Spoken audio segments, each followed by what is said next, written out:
مرحوم غلام رزاق ابن نظر علی آثاریہ، مرحومہ شہناز بانو تیجا، حاضرین و سامعین کے تمام مرحومین اور تمام مرحوم مؤمنین و مؤمنات کو یاد کرتے ہوئے رحم اللہ من قرأ الفاتحہ۔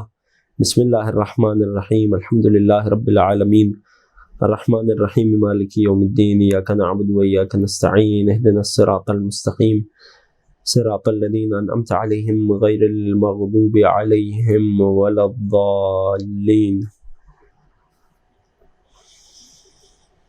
لا حول ولا قوة الا باللہ العلی العظیم۔ اعوذ باللہ السمیع العلیم من الشیطان اللعین الرجیم۔ بسم اللہ الرحمن الرحیم۔ الحمد للہ الذی خلقنا فی امة الذی فاز رتبته الى قاب قوسین وأكرمنا بولاية وصيه الذي ردت له الشمس مرتين وجاهد بالسيفين وصلى إلى القبلتين وشرفنا بحب الزهراء أم السبطين وجعلنا من الباكين على مصاب الحسن والحسين والتسعة من ذرية الحسين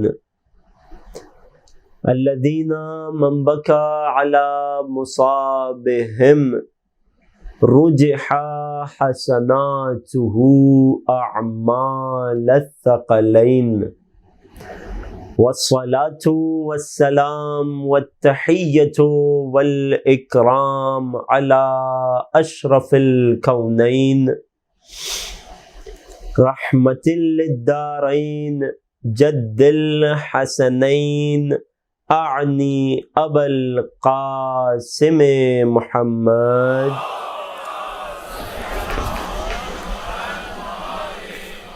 وعلى أهل بيته الأطيبين الأطهرين رحمة الله على محبيهم ولعنة الله على أعدائهم ومنكري فضائلهم وغاصبي حقوقهم أجمعين۔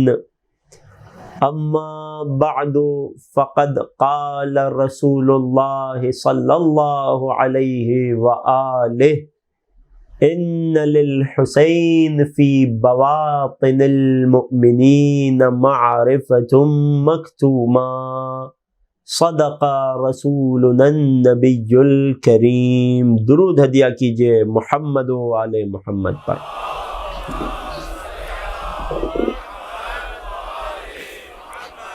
عزیزان محترم، حاضرین و سامعین، عزاداران سید الشہداء، السلام علیکم ورحمۃ اللہ وبرکاتہ۔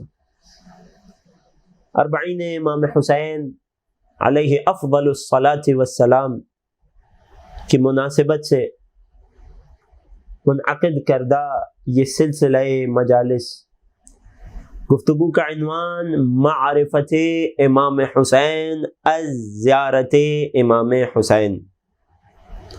سرنامہ کلام حدیث نبوی کی تلاوت کی جاتی ہے کہ جس میں سرکار ختمی مرتبت فرماتے ہیں کہ بے شک اللہ نے حسین کے لیے مؤمنوں کے دلوں میں معرفت کو چھپا رکھا ہے۔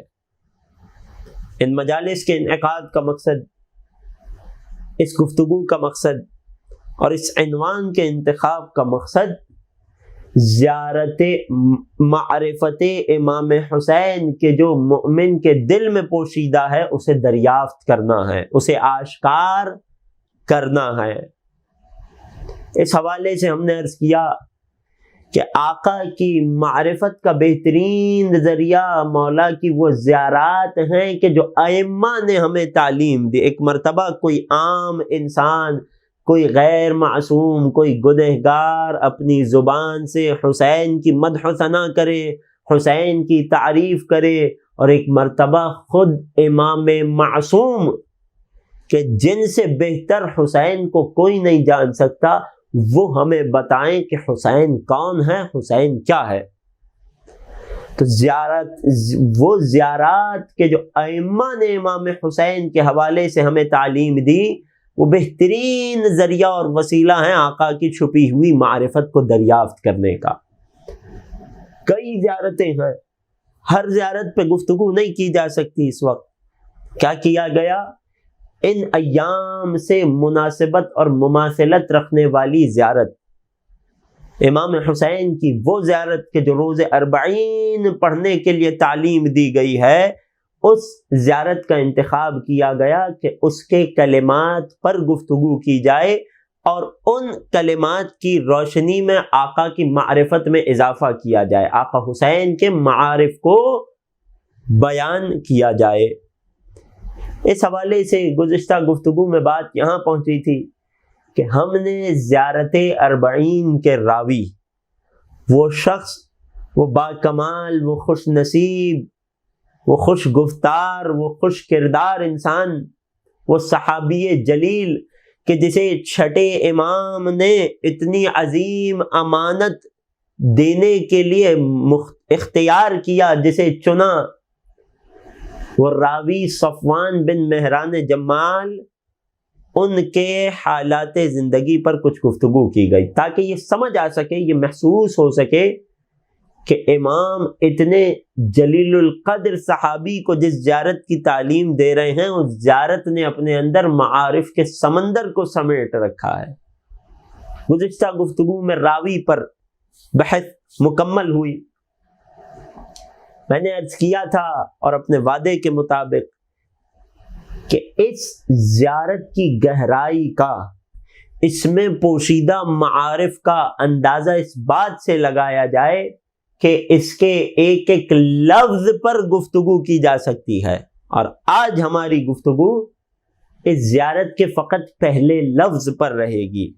اگرچہ یہ لفظ بہت مشترک ہے، بہت عام ہے، ائمہ کی ہر زیارت میں وارد ہوا ہے، لیکن چونکہ زیارت اربعین کا آغاز بھی اسی لفظ سے ہوا ہے، لہذا ہم اس لفظ پر تفصیلی بات کریں گے تاکہ مومن جب اپنے امام کو مخاطب کر کے اس لفظ سلام کا استعمال کرے تو اسے خبر ہو میں کس سے مخاطب ہوں اور میں کیا کہہ رہا ہوں۔ آغاز ہوا زیارت اربعین کا، السلام علی ولی اللہ و حبیبہ، میرا سلام ہو ولی خدا حسین پر، حبیب خدا حسین پر۔ لفظ سلام سے زیارت کا آغاز ہوا۔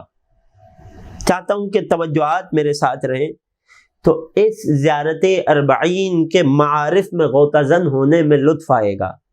ان معارف کا، زیارت اربعین میں چھپے ہوئے معارف کا سفر کرنے میں لطف آئے گا، اور روز اربعین جب اپنے گھروں سے یا آقا حسین کی ذریعہ اقدس کے سامنے زیارت اربعین کی تلاوت کریں گے تو محسوس کر سکیں گے کہ کیا بات ہے اور کس سے کی جا رہی ہے۔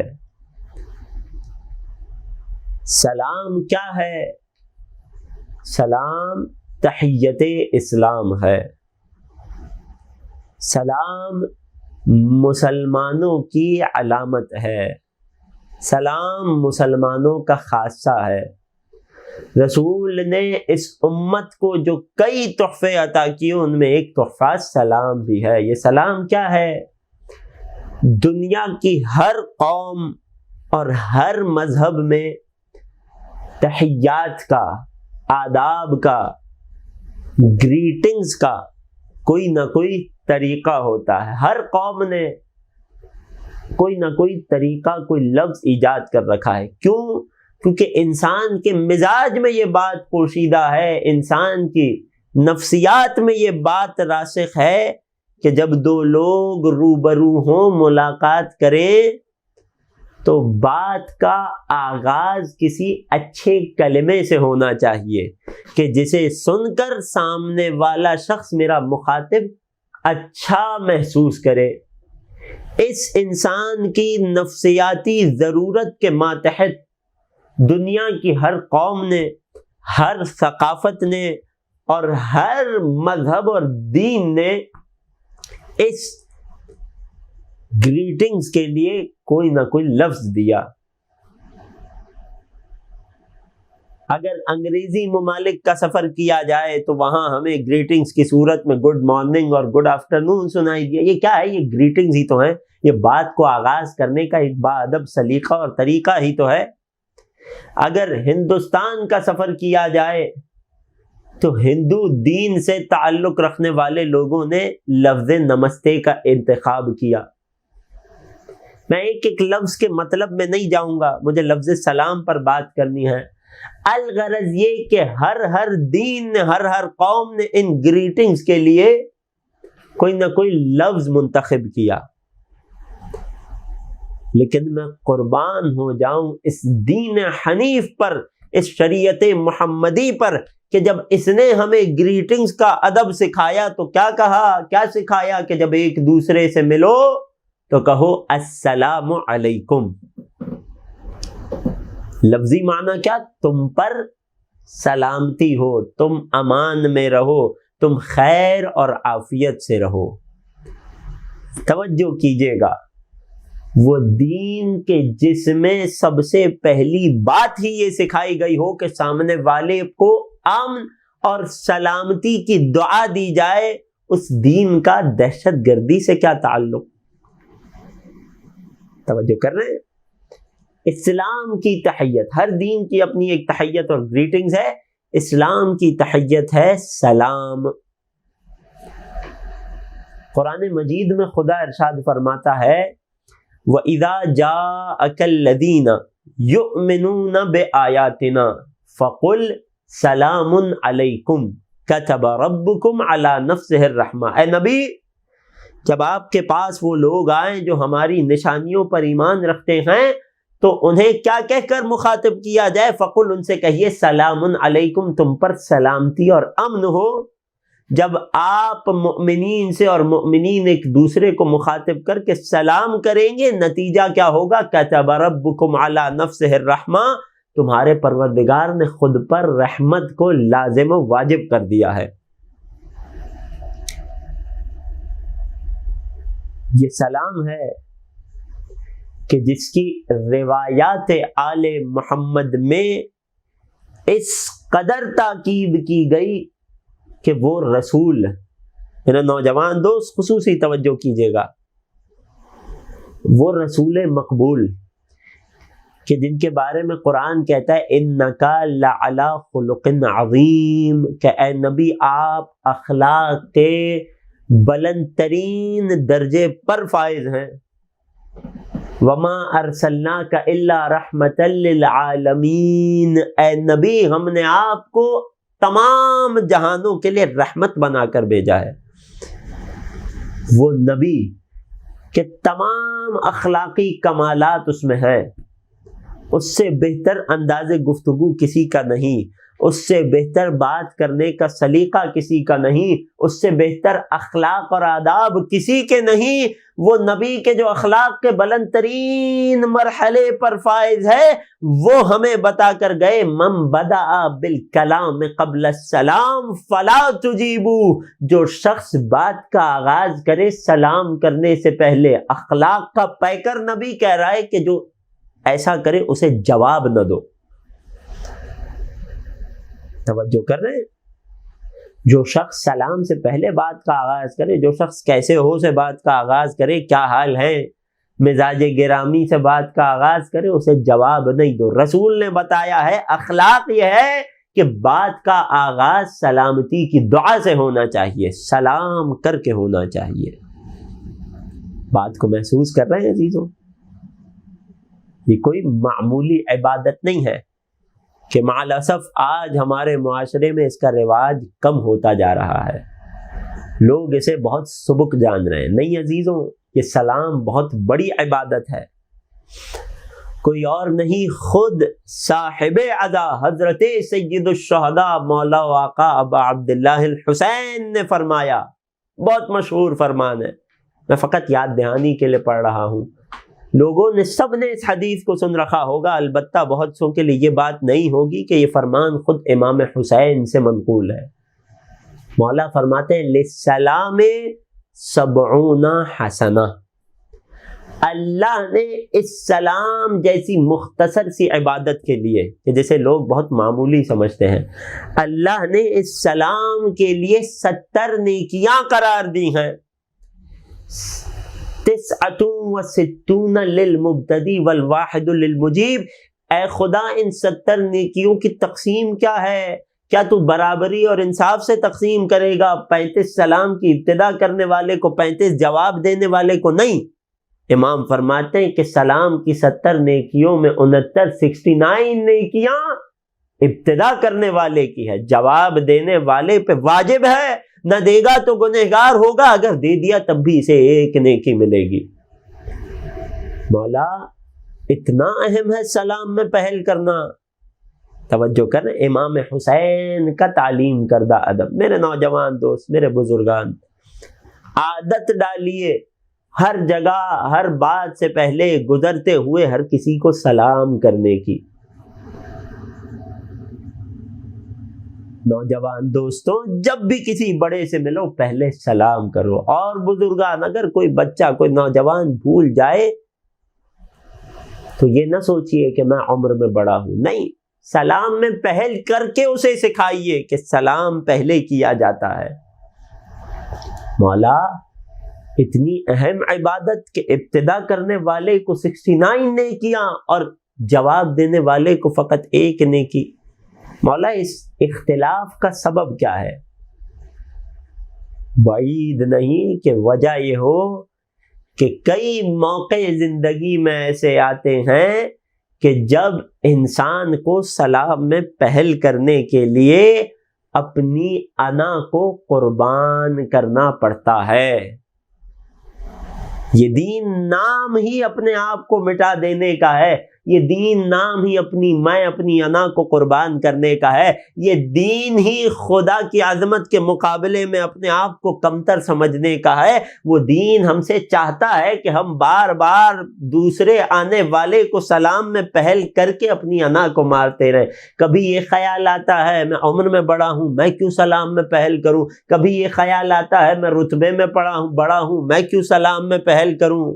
نہیں عزیزوں، سلام میں اتنی نیکیاں رکھی جا رہی ہیں کیونکہ سلام کرنے والے کو بعض اوقات سلام کرنے کے لیے اپنی انا اپنی میں کو قربان کرنا پڑتا ہے، اور یہ خود کو مٹانا، یہ اپنے آپ کو خدا کی مرضی میں فنا کرنا، یہ اپنی انا کو قربان کرنا، یہ کوئی معمولی عبادت نہیں ہے۔ ایک روایت عرض کروں گا، لطیف بات ہے، آگے بڑھ جاؤں گا۔ سلام میں پہل کرنے کی اتنی نیکیاں کیونکہ بعض اوقات اپنی انا کو قربان کرنا پڑتا ہے۔ ایک شخص مولا کائنات کی بارگاہ میں حاضر ہوا، مولا انسان اور جنت کے درمیان کتنا فاصلہ ہے؟ توجہ ہے، بڑا عجیب سا سوال ہے۔ سوچ رہا ہوگا علی کئی 1000 کلومیٹر بتائیں گے، کئی فرسخ بتائیں گے، کئی میل بتائیں گے، نہ جانے بتا پائیں کہ نہ بتا پائیں۔ بڑا ہی عجیب و غریب سوال لے کر آئے، مولا انسان اور جنت کے درمیان کتنا فاصلہ ہے؟ جتنا عجیب سوال تھا اتنا ہی حسین و جمیل مولا کا جواب تھا۔ مسکرا کر فرمایا، انسان اور جنت کے بیچ فقط 2 قدم کا فاصلہ ہے۔ حیران و پریشان ہو گیا، یا علی سمت بھی معین کر دیجیے، آیا مشرق کی طرف 2 قدم بڑھاؤں، مغرب کی طرف بڑھاؤں، جنوب کی طرف بڑھاؤں، شمال کی طرف بڑھاؤں، کس طرف 2 قدم جاؤں گا، کس راستے پر 2 قدم بڑھاؤں گا تو جنت میں پہنچ جاؤں گا؟ فرماتے ہیں انسان اور جنت کے بیچ میں فقط 2 قدم کا فاصلہ ہے، پہلا قدم اپنی انا پر رکھ دے، دوسرا قدم جنت میں ہوگا۔ توجہ کر رہے ہیں؟ سلام ابتدا کرنے والے کی اتنی نیکیاں شاید اسی لیے ہوں کہ اس سلام کو کرنے میں، اس عبادت کو انجام دینے میں انسان کو اپنی انا کو قتل کرنا پڑتا ہے، اپنی میں کو قربان کرنا پڑتا ہے، اور یہ انا کو قربان کرنا خدا کو بہت پسند ہے۔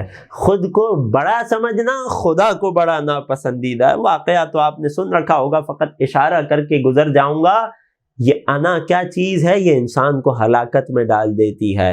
کلیم خدا موسیٰ سے ایک دن خدا نے ارشاد فرمایا، موسیٰ جائیے اور دنیا میں کوئی ایک ایسی مخلوق لائیے کہ جو آپ سے کمتر ہو۔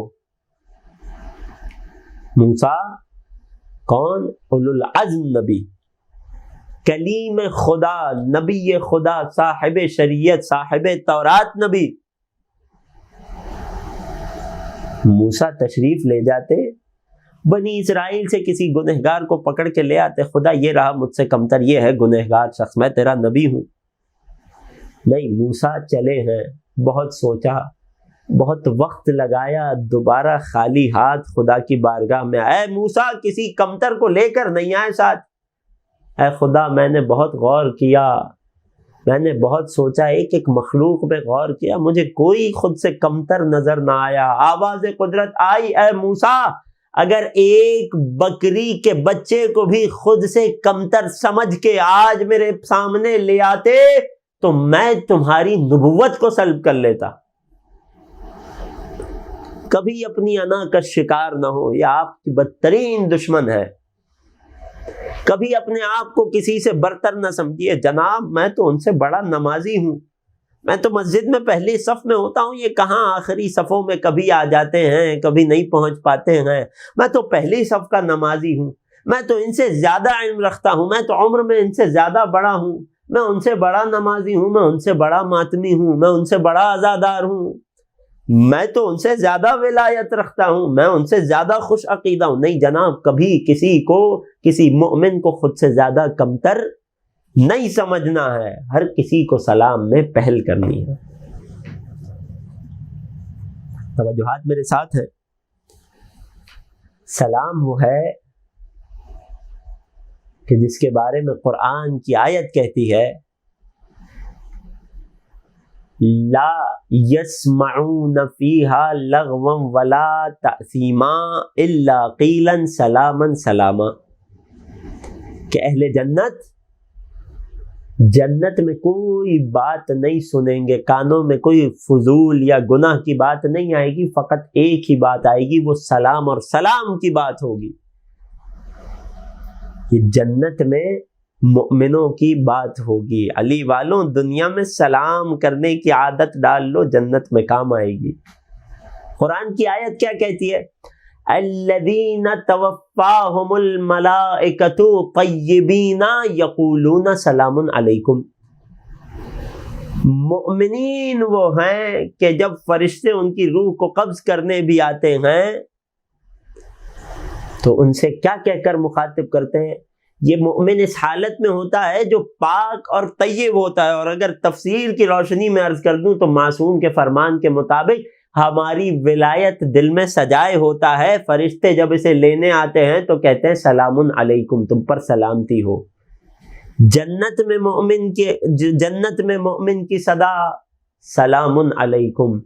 جب فرشتے روح قبض کرنے آئیں تو کہیں سلام علیکم۔ سوال ہے، کیا مومن کا یہ رتبہ کہ فرشتے اسے آخرت میں برزخ میں روح قبض کرتے ہوئے سلام کر رہے ہیں، کیا یہ رتبہ فقط عالم آخرت سے مختص ہے یا نہیں؟ یہ سلام کی عبادت مومنوں اور فرشتوں کا دنیا میں بھی کوئی تعلق ہے؟ ایک روایت پیش کرنا چاہتا ہوں۔ میرے چھٹے سرکار حضرت صادق آل محمد امام جعفر صادق علیہ الصلاۃ والسلام ارشاد فرماتے ہیں، لکل شیء جوہرا، اس کائنات میں ہر چیز کا ایک جوہر ایک مخ، ایک ایسنس ہوا کرتا ہے، ہر شے کا ایک ایسنس ہوتا ہے. فرماتے ہیں وَجَوْهَرُ وُلْدِ آدم محمد، اس تمام بنی آدم مخلوق خدا انسانوں کا جوہر اور ایسنس اگر کوئی ہے تو وہ نبی خدا محمد مصطفیٰ ہیں. فرماتے ہیں وَنَحْنُ بَعْدَهُ، اگر رسول کے بعد اس پوری کائنات کے جس میں 1,24,000 نبی بجز رسول اللہ بھی شامل ہیں، فرماتے ہیں اس پوری کائنات کا کوئی جوہر اور ایسنس ہے تو ہم آل محمد ہیں. پھر فرماتے ہیں وَشِيعَتُنَا بَعْدَنَا، اور ہمارے بعد رسول اور آل رسول کے بعد اگر اس پوری کائنات کا کوئی جوہر اور ایسنس ہے تو وہ ہمارے شیعہ ہیں. خدا ہمیں آل محمد کے حقیقی چاہنے والوں شیعوں میں شمار کرے. ہمارے شیعہ ہمارے بعد اس کائنات کا جوہر ہیں، ایسنس ہیں. پھر رسول نے عجیب تعبیر، چھٹے امام نے عجیب تعبیر استعمال فرمائی. فرماتے ہیں ما اقربہم من عرش الرحمن، روز آخرت ہمارے چاہنے والے عرش خدا کے کس قدر قریب ہوں گے. ما اصنع ما احسن ما یصنع بہم اللہ یوم القیامہ، خدا روز قیامت ہمارے چاہنے والوں کے ساتھ کتنا اچھا سلوک کرے گا. یہ دو جملے اس حدیث کے، ابھی حدیث مکمل نہیں ہوئی، ان دو جملوں کو محفوظ کر لیجئے. پہلا جملہ ما اقربہم بعرش الرحمن، ہمارے شیعہ ہمارے چاہنے والے روز قیامت عرش خدا سے کس قدر قریب ہوں گے. چھٹے امام کے جملے ہیں. یہ کون سا قرب ہے، اس قرب کی کیفیت کیا ہے، ماجرا کیا ہے، انشاءاللہ کہ روایت میں پیش کروں گا. اگر آج وقت بچا تو آج، ورنہ کل کی گفتگو میں عرض کروں گا. خدا روز قیامت آل محمد کے چاہنے والوں حسین کے عزاداروں سے کیسا معاملہ رکھے گا، روایت میں پیش کروں گا. بات کو اس روایت کو مکمل کرتا چلوں. پھر فرماتے ہیں ولولا، امام اپنے چاہنے والوں کا رتبہ بتا رہے ہیں، راوی کوئی عام شخص نہیں، محمد ابن مسلم. مولا اپنے چاہنے والوں کا رتبہ بتا رہے ہیں. فرماتے ہیں اگر دو باتوں کا خوف نہیں ہوتا، ولولا ان یتعاظم الناس ذلک، اگر غیروں کی نگاہ میں یہ کوئی بہت بڑی بات نہ ہو جاتی، ولولا ان يدخل فی قلوبہم زہو، اگر ہمارے چاہنے والوں کے دل میں تکبر اور غرور آ جانے کا خوف نہ ہوتا تو دنیا میں خدا آل محمد کے چاہنے والوں کا مقام دنیا والوں کو کیسے دکھاتا. چھٹے امام فرماتے ہیں لسلمت علیہم الملائکۃ قبلا، تو موت اور قیامت تو بعد کی بات ہے، اللہ کے فرشتے سامنے آ کر علی کے چاہنے والوں کو سلام کرتے. اگر دو خوف نہ ہوتے، مخالفین کا، دشمنوں کا خوف، اور چاہنے والوں کے دل میں غرور اور تکبر کے پیدا ہو جانے کا خوف، کیا ہوتا؟ دنیا میں بھی علی کے چاہنے والوں کو فرشتے آ کر سلام کرتے. توجہ کر رہے ہیں، روایت طویل ہے، بات آگے بڑھی. مولا فرماتے ہیں واللہ لأجر الصامت منکم اجر قراءت القرآن من غیرکم، ارے تمہارا غیر قرآن کی تلاوت کرے، تم خاموش رہو، تمہیں وہی تلاوت کا اجر ملے گا. بات طویل ہوتی چلی گئی، بڑھتی چلی گئی. مولا ہمیں عمل کا شوق دلا رہے ہیں. جب تمہیں ولایت علی کی وجہ سے اتنا اجر مل رہا ہے تو ساتھ میں عمل بھی کر لو، تو کیا ہی کہنے. توجہ کر رہے ہیں. دنیا میں بھی مومن کا مقام کیا کہ فرشتے اسے سلام کرتے، یہ اس قابل تھا کہ فرشتے اسے سلام کرتے. یہ ساری بات کیا ہے؟ اس ساری بات میں سلام کی تاکید کی جا رہی ہے. اب ذرا یہاں سلام کی گفتگو کو روکتے ہیں. روایت کے جو جملے کیا تھے؟ ما اقربہم بعرش الرحمن، ہمارے چاہنے والے روز قیامت عرش خدا سے کس قدر قریب ہوں گے. ماجرا کیا ہے؟ قرآن کی دو آیات اور ایک روایت چھٹے امام کی حدیث کی روشنی میں پیش کرنا چاہتا ہوں. اور اس روایت میں ہمیں حسین اور زائر حسین اور عزادار حسین کا رتبہ سمجھ آ جائے گا. اللہ اکبر. توجہ ہے، کیا عجیب جملے ہیں روایت کے. اس سے پہلے آیت کو دیکھیے، سورہ مبارکہ زمر۔ سوال کیا ہے کہ آل محمد کے چاہنے والوں کا عرش خدا سے کیا تعلق؟ بڑی لطیف بات ہے۔ قرآن کی آیت کہتی ہے وسیق الذین کفروا الی جہنم زمرا، سورہ زمر کی آیت۔ جن لوگوں نے کفر کیا انہیں جہنم کی طرف گروہ در گروہ لے جایا جائے گا۔ کیفیت کیا ہوگی؟ سیقا، دھکیل کر، ہنکار کر زبردستی جہنم کی طرف لے جایا جائے گا۔ بات معقول ہے، سمجھ میں آنے والی بات ہے۔ کوئی جہنم میں اپنی خوشی سے تو نہیں جائے گا، زبردستی لے جایا جائے گا، دھکیل کر لے جایا جائے گا۔ لیکن اگلی ہی آیات میں ارشاد ہوا وَسِيقَ الَّذِينَ اتَّقَوْا رَبَّهُمْ إِلَى الْجَنَّةِ زُمَرًا، جن لوگوں نے اپنے پروردگار کا تقوی اختیار کیا انہیں بھی جنت کی طرف گروہ در گروہ لے جایا جائے گا۔ کیسے؟ وسیقہ، دھکیل کر، ہنکار کر زبردستی جنت کی طرف لے جایا جائے گا۔ کافروں کا جہنم میں زبردستی داخل کیا جانا تو سمجھ آتا ہے، ایک صاحب ایمان کا زبردستی دھکیل کر جنت کی طرف داخل کیا جانا نہیں سمجھ آتا۔ توجہ کر رہے ہیں؟ یہ کیا ماجرا ہے؟ اس آیت کی حقیقت پر سے راز نہ اٹھتا اگر قرآن ناطق چھٹے امام، امام صادق اس راز پر سے پردہ نہ اٹھاتے۔ کیا ماجرا ہے؟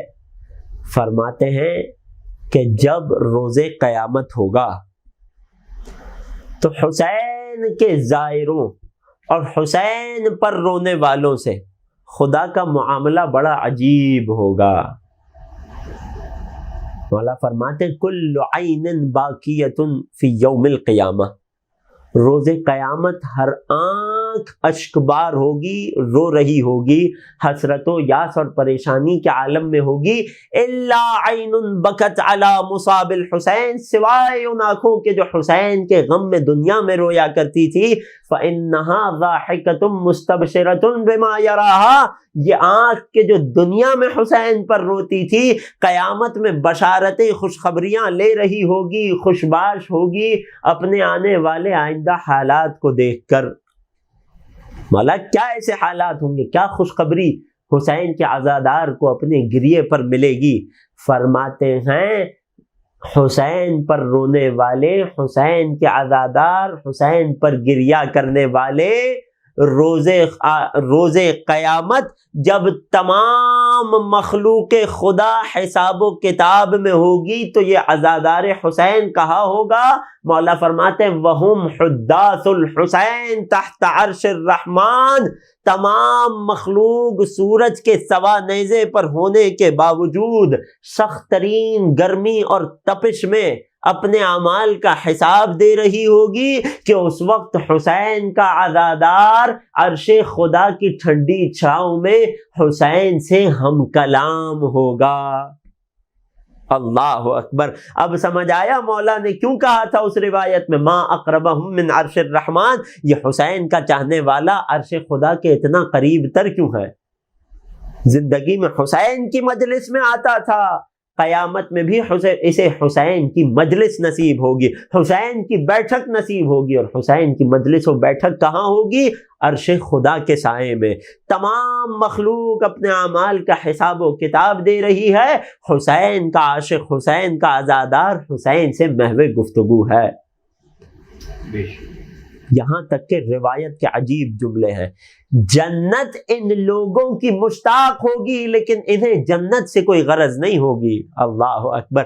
جس کے سامنے سراپے حسین موجود ہو اسے جنت کا کیا کام؟ جسے اپنا معشوق مل جائے، جسے حسین کی ہمراہی، حسین سے محو گفتگو ہے، اب جنت کا کیا کام؟ یہاں تک کہ روایت کے عجیب جملے ہیں کہ حور العین ان لوگوں کا، مؤمنوں کا انتظار کر رہی ہوں گی، یہ جنت میں داخل نہیں ہوں گے، حوریں انہیں پیغام بھیجے گی کہ یہ جنت اور ہم تمہارے مشتاق ہیں۔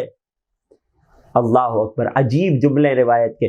روایت کہتی ہے فلا یرفعون رؤوسہم، ارے جواب دینا تو دور کی بات ہے، یہ لوگ حوروں کا پیغام لانے والے کی طرف نگاہ اٹھا کر بھی نہیں دیکھیں گے، اس قدر حسین سے محو گفتگو ہوں گے۔ یہاں تک کہ ایک وقت آئے گا کہ جب انہیں حسین کی ہمراہی میں دھکیل کر حسین کی جنت میں داخل کر دیا جائے گا۔ توجہ کر رہے ہیں؟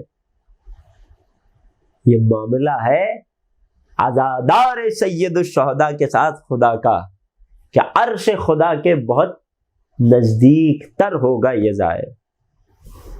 بہرحال سلام پر ہماری گفتگو، یہ سلام کہ جو جنت والوں کا طریقہ ہے، کہ جو فرشتے روح قبض کرتے ہوئے مومن کو کیا کرتے ہیں، کہ جس کا حکم ہمیں اور آپ کو دیا جا رہا ہے، اس سلام کی دو قسمیں ہیں۔ اس سلام کے کئی معنی بھی ہیں، اس سلام کی دو قسمیں بھی ہیں۔ معنی بہت سیدھا بہت تیزی سے گزر جاؤں جس قدر دامن وقت میں گنجائش ہو۔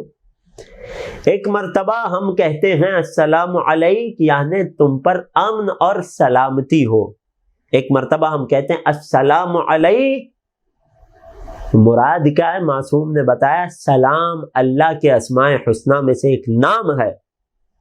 السلام علیک یعنی تم اللہ کے اسم، اللہ کے نام مبارک السلام کی سائے میں رہو، اس نام خدا کی حفاظت میں رہو۔ یہ ہے سلام کے چیدہ معنی۔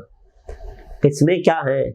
کہ ایک مرتبہ ہم اپنے ہم پلہ کو، اپنے جیسے غیر معصوم بندوں کو سلام کرتے ہیں۔ معنی کیا ہوتا ہے؟ تم پر سلامتی ہو، تم پر امن ہو۔ لیکن ایک مرتبہ یہی سلام ہم امام معصوم کی خدمت میں، اولیاء خدا کی خدمت میں کرتے ہیں، اب اس سلام کا مطلب تبدیل ہو جاتا ہے عزیزوں۔ توجہ کر رہے ہیں؟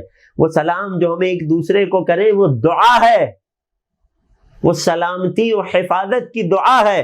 وہ سلام کہ جو ہم امام معصوم کو کریں وہ دعا نہیں، وہ اقرار ہے۔ ایک دوسرے کو مخاطب کر کے کہیں تو دعا ہے، تم سلامتی کے ساتھ رہو، تم امن و امان میں رہو، تم باحفاظت رہو۔ جب امام معصوم کو کہیں السلام علی ولی اللہ و حبیبہ، تو مراد کیا ہے؟ اب یہ سلام دعا نہیں بلکہ اقرار ہے۔ اے معصوم، میں آپ کی خدمت میں لفظ سلام کہہ کر یہ اقرار کرتا ہوں کہ میں آپ کی بارگاہ میں ہمیشہ سر تسلیم خم رہوں گا،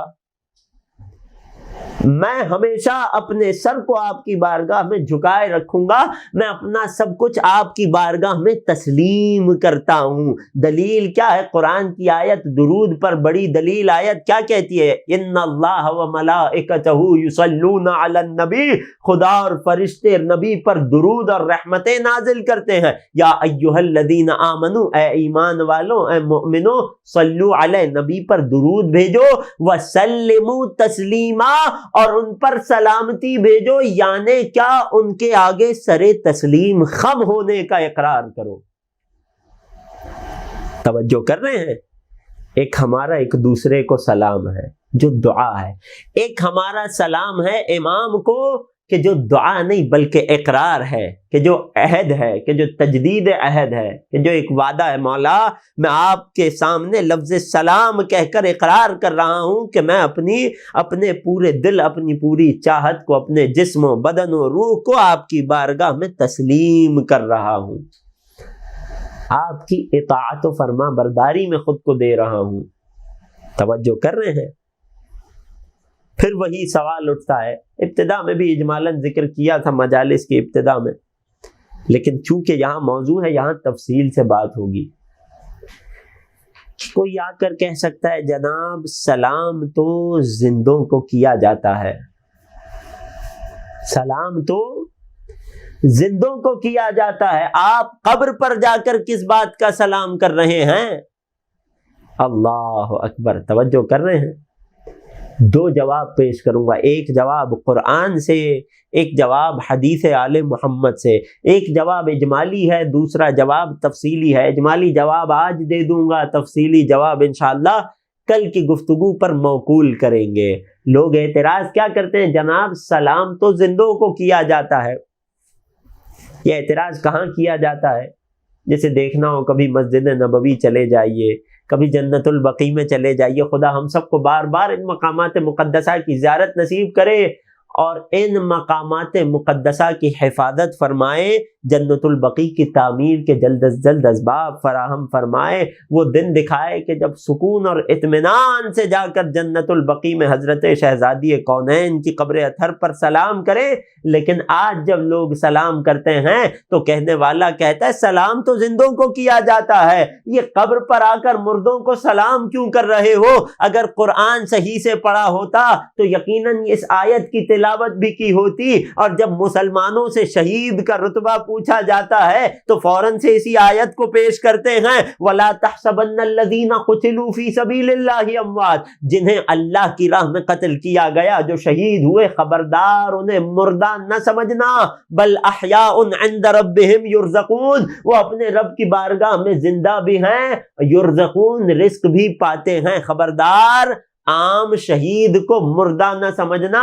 جناب یہ عام شہید کی بات ہے، جب سید الشہداء کی بات آ جائے تو کیا کہنے؟ جب عام شہید زندہ ہے تو سید الشہداء کی حیات کی کیفیت کیا ہے، اس حیات کا مرحلہ کیا ہے، وہ زندگی کس زندگی کا نام ہے کہ جو حسین کو حاصل ہے اس عالم بالا میں اپنی شہادت کے بعد، اس کا تصور نہیں کیا جا سکتا۔ بس ایک جملے میں فرق پیش کر دوں، یہ ہے عام شہید، وہ ہے سید الشہداء۔ یہ عام شہید ہے کہ سارا عالم اسلام اس کی زندگی، اس کی حیات کا اقرار کر رہا ہے، قرآن آیت گواہی دے رہی ہے۔ فرق کیا ہے؟ عام شہید وہ ہے کہ جس کے بارے میں آیت کہتی ہے یہ زندہ ہے، احیاء عند ربہم یرزقون ہے، یہ زندہ ہے اور اپنے رب کی بارگاہ میں بھی ہے اور رزق پا رہا ہے۔ عام شہید وہ ہوتا ہے کہ جو زندہ ہو شہادت کے بعد بھی اور رب کی بارگاہ سے رزق پا رہا ہو۔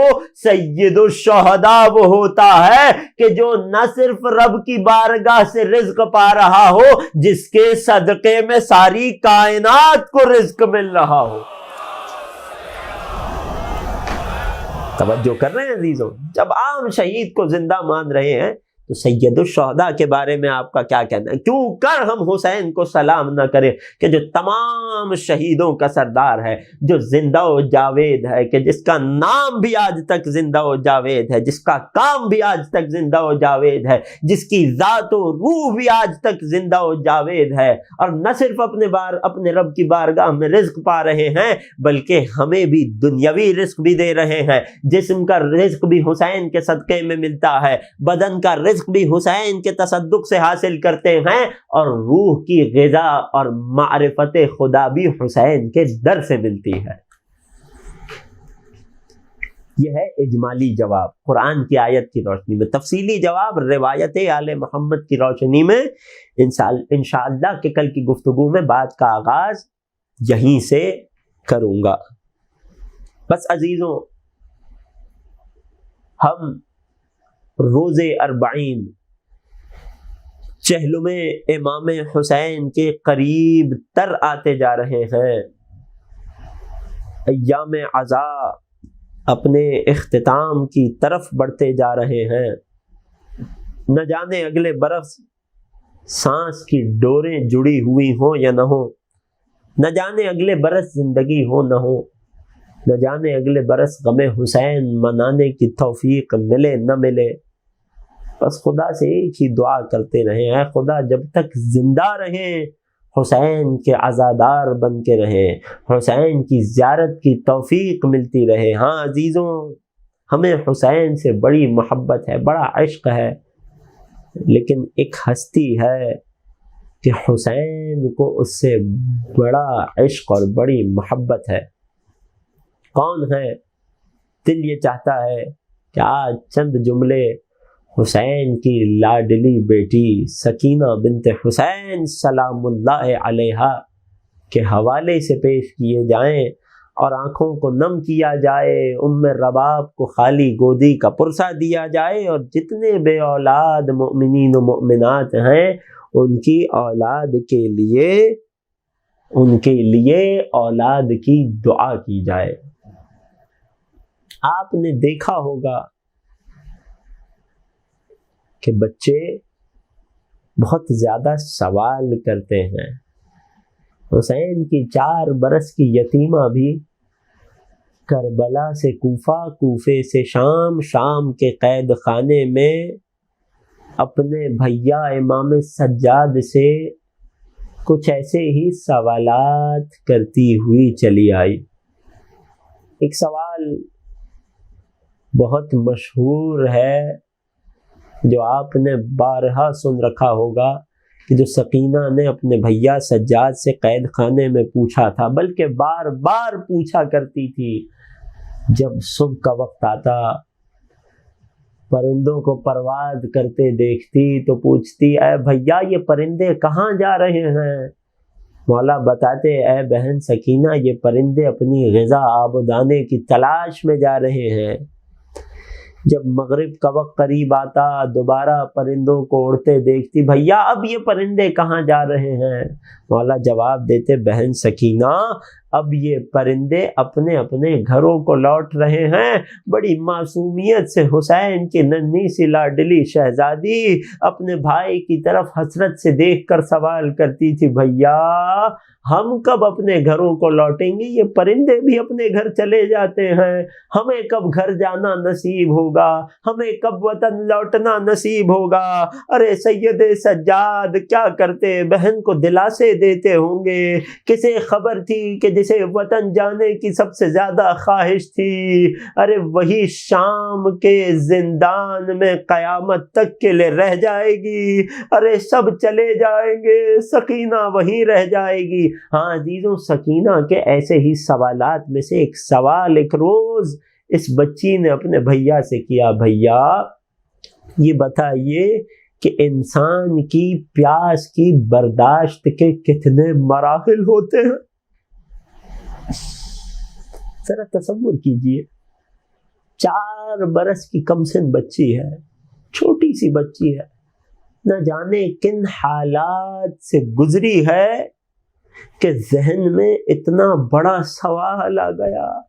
اے بھیا پیاس برداشت کرنے کے کتنے مراحل ہوتے ہیں؟ مولا سجاد نے ایک مرتبہ چہرے کی طرف دیکھا، پھوپھی زینب نے کہا، بیٹی سکینہ کیوں بھیا کو تڑپا رہی ہے؟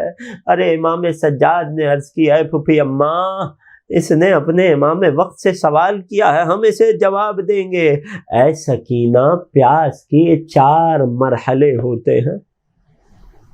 سب سے پہلا مرحلہ کہ جب انسان کا حلق شدید پیاس سے سوکھ جاتا ہے اور پیاس کی شدت سے بدن لرزنے لگتا ہے،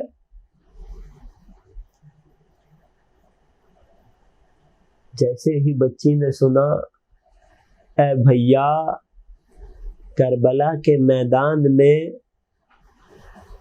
میرے بھیا قاسم کی پیاس شاید اسی مرحلے پہ تھی۔ بہن سکینہ پیاس کا دوسرا مرحلہ یہ ہے کہ جب انسان کی زبان پر کانٹے نکل آتے ہیں۔ اے بھیا سجاد کربلا میں جب بھیا علی اکبر بابا سے پانی کا ایک گھونٹ مانگنے آئے تھے، جب بابا نے اپنی زبان علی اکبر کے لبوں میں دی تھی، شاید میرے بھیا علی اکبر کی پیاس کی یہی کیفیت ہو۔ اے سکینہ پیاس کا تیسرا مرحلہ یہ ہے کہ جسے پیاس لگی ہو پانی نہ مل رہا ہو، پیاس پورے بدن و ذہن و روح پہ ایسے غالب ہو جاتی ہے کہ پھر انسان کو زمین و آسمان کے درمیان صرف دھواں دکھائی دیتا ہے اور کچھ سمجھ نہیں آتا، کچھ سجائی نہیں دیتا۔ تڑپ کر کہا، میں نے اپنے بابا کے بارے میں سنا ہے کہ جب اسر عاشور جنگ کر رہے تھے تو ایک مرحلہ ایسا آیا کہ بابا نے آسمان کی طرف طرف نگاہ کی، زمین کی طرف دیکھا، فرمایا مجھے کچھ دکھائی نہیں دیتا، ارے میری نظروں کے سامنے فقط دھواں ہی دھواں ہے۔ اے بیٹی سکینہ، پیاس کا چوتھا مرحلہ یہ ہے، یہ وہ مرحلہ ہوتا ہے کہ اب انسان زیادہ عرصے تک زندہ نہیں رہ سکتا، اب انسان پیاس کو اور برداشت نہیں کر سکتا۔ پیاس کا یہ مرحلہ وہ ہوتا ہے کہ جب بدن سے پانی کی تمام مقدار ختم ہو جاتی ہے، ہر قسم کی نمی بدن سے چلی جاتی ہے، یہاں تک کہ انسان کا گوشت ہڈیوں سے جدا ہو جاتا ہے، الگ سے ہڈیوں سے الگ ہو کر لٹک جاتا ہے۔ کیوں؟ کیونکہ بدن میں وہ نمی ہی باقی نہیں رہتی کہ جو گوشت کو ہڈیوں سے جوڑ کر رکھے۔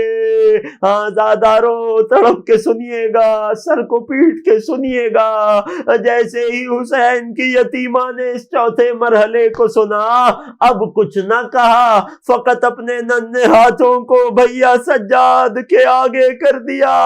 اے بھیا یہ دیکھیے، میری ہڈیاں کو، میرا گوشت ہڈیوں سے جدا ہو گیا ہے، شاید میری پیاس کے چوتھے مرحلے پہ پہنچ گئی ہے۔ اے بھیا سجاد، مجھے اب اپنی زندگی زیادہ طویل نظر نہیں۔